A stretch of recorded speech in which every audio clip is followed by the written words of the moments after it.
I've tested over 100 productivity tools in the last 5 years or so. Most of them I stopped using. Some of them were decent, but they just weren't worth the monthly subscription. But these three that I'm going to talk about in this video have literally saved me hundreds of hours and completely changed how I work. The first tool tracks every minute of my day automatically, so I know exactly where my time goes. The second tool manages my entire workflow and has been my go-to app since 2015. And the third gives me a 30,000-foot view of my business that helps me focus on doing the tasks that actually matter. So let's start off with productivity tool number one, which is Rize. This is automatic time tracking that runs silently in the background on your computer. No manual timers, no remembering to start and stop anything. It just tracks everything you do and shows you exactly where your time goes. So I've used Rize for the first time about 5 or 6 years ago. And before using it, I had absolutely no idea how many hours I actually worked each day. I thought that I was working 8 hours, but it turns out I was working closer to 6 hours because I was regularly getting distracted by random websites, browsing social media, or just replying to messages. Rize breaks down your entire day into categories, and it shows you how much time you spend in meetings, how much time you spend on actual focused work, and how much time you waste on distracting websites, and even tracks your productivity score throughout the day. It found that I'm most productive between about 7 AM and 11 AM, and then again between 3 PM and 7 PM. And during lunchtime, around 12 to 2 PM, my productivity just drops off a cliff. The data is incredibly detailed. It showed me that about 24% of my day is spent in online meetings some days. That's 8 hours a week, which is a lot of online meetings, probably too much to be honest. But at least now I know that, so I can make changes. It also gives you a focus score every week. For me, it was 87, which is quite good. So you can see how Rize doesn't just track when you're working, but it tracks how focused your work actually is. So you're not just being busy, but you're actually being productive. I found though that just one limitation, is that Rize doesn't automatically track offline meetings. So if I have coffee with a business partner or meet a potential client in person, I need to manually log that time. This usually happens on weekends for me, and I could log it manually, but I often forget. And that's not really Rize's fault though. There's no kind of way, as far as I'm aware, for it to know that I'm at a meeting when I'm not at my computer. The real value also comes from the weekly and monthly reports, so you can start to see patterns in your behavior that you never noticed before. So for example, my report this week shows that I worked 38 hours and 46 minutes. That's minus the offline coffee meetings that I had. And it also showed me of the about 40 hours of work that I did that week, 47% of it was focused work, which to be honest, could probably be higher.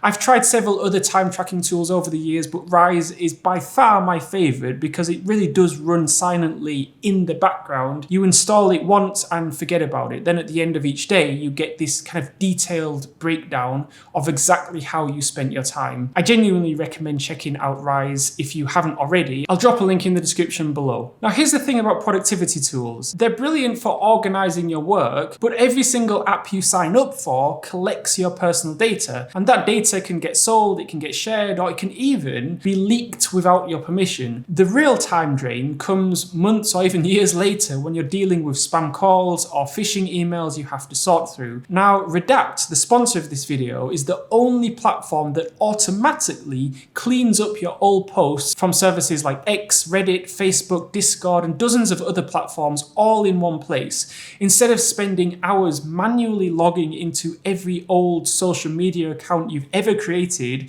and browsing through years of posts, Redact does it automatically. But here's a clever bit. Instead of just deleting everything forever, you can keep an archive. So if you change your mind later, you can restore everything. Just one quick setup saves you countless hours of future interruptions and security headaches. And as someone who runs multiple companies and employs dozens of people, one of the first things I do before hiring anyone is Google Google their name. And that has, on several occasions, literally stopped me from hiring someone because of what came up in search results. Your digital footprint probably matters more than you think. So you can check out Redact using the link in the description below. I really do recommend them, as they're the best tool that I've tried at least to automatically clean up your old posts. The second tool I use every single day is Todoist. So I've been using Todoist almost every day since 2015, which makes it by far the most used app on my phone. This app manages pretty much my entire day. I honestly don't know how I functioned before I started using a proper task manager. I have Todoist as a widget on my phone's home screen, so every time I unlock my phone, my task list is right there staring at me. I can't ignore it or forget about it because it's right there.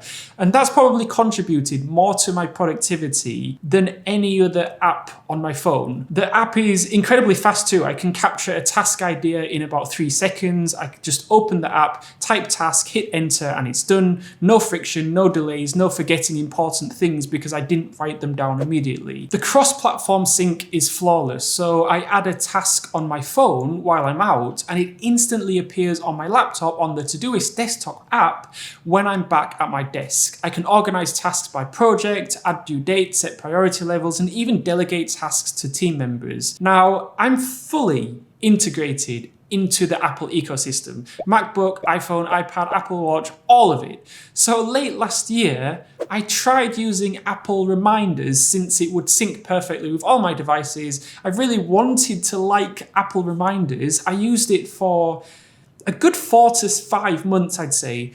But I kept running into limitations that genuinely drove me insane. Apple Reminders is fine for kind of basic grocery lists and simple reminders, but it falls apart when you're trying to manage complex projects with multiple deadlines, recurring tasks, and team collaboration. The interface feels more clunky when you're adding detailed tasks, and the organization options are limited compared to what you get with Todoist. I'll give you an example. The widget on my home screen, well, this is what the Todoist widget looks like, and this is what the reminders widget looks like. With the Todoist widget, it's clearer, the text is slightly bigger so it's easier to read. With the reminders widget, there's a lot of wasted real estate on the left side of the widget with the date and reminders icon. So my actual tasks are scrunched up to the right side of the widget. So yeah, highly recommend Todoist. And if you want to check them out, I'll add a link in the description below. It's the productivity app that I've been using the longest for sure, more than 10 years. Now, the third tool that's transformed my workflow is Milanote. I absolutely love Milanote because one of the single biggest issues that I find myself when running free businesses is that I get stuck in the weeds, meaning I spend too much time on operational details and day-to-day tasks instead of focusing on the strategic, the high-level decisions that actually drive growth.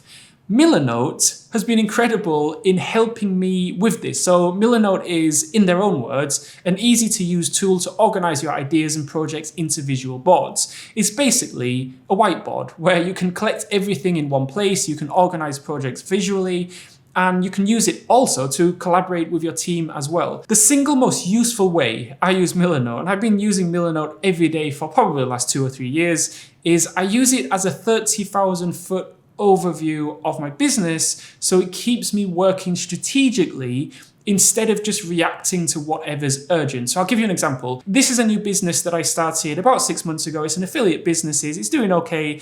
There's essentially 5 parts to the business: outreach, database, audience building, audience nurturing, and sales. So from this one view on Milanote, I can see every department of the business and see, okay, what's working, what's not working, where are the bottlenecks, and what can be scaled up. So you can see that all the components or all the boxes are colored in green, and that shows that that specific component is completed. It's running, it's operational. However, at the bottom, you can see one of the boxes is in yellow because that part of the business is still being built out. We haven't actually launched the website yet. It will be going live in probably the next 1 or 2 weeks. So on Milanote, it's yellow for now. One of the most important things I've learned after making, 500 productivity YouTube videos on this channel is how important it is to focus on the tasks that will actually move the needle. It's the Pareto principle, right? The 80-20 rule. What are the 20% of tasks that will generate 80% of the results? Focus on those tasks and stop getting distracted on the tasks that just make you busy but not actually productive. And Milanote is amazing for that. Again, I'll drop a link in the description below to Milanote if you do want to check them out. I really do recommend them. So these 3 tools have genuinely transformed how I work. I have links to all of these tools in the description. If you like this video, I made another video recently right here on other productivity tools that I use and recommend. You can click here, or you can click right here.